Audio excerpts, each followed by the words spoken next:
మనం దేవుని అభిషేకాన్ని మనం అనుభవిస్తాము అనంటే వాక్యంలో మనం చూస్తూ ఉన్నాం.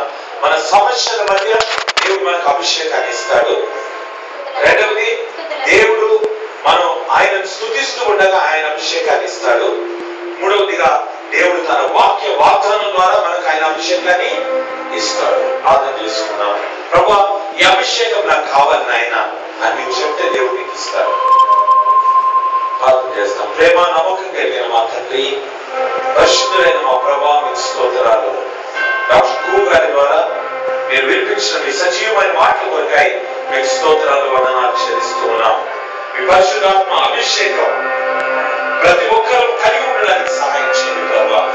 మీ బిడ్డలమైన మాలో మీ ఆత్మ నివసిస్తూ ఉంది అని గ్రహించటకు మీ కృపను మీరు మాకు దయచేయమని వేడుకుంటున్నాం తండ్రి. మీకు స్తోత్రాలు ప్రభువా. మేమందరం ఈ అభిషేకం, మీ అందరం ప్రభువా ఈ అభిషేకాన్ని కలిగి ఉండటకు సహాయం చేయమని వేడుకుంటున్నాం తండ్రి. మీకు స్తోత్రాలు ప్రభువా. మీకు వందనాలు.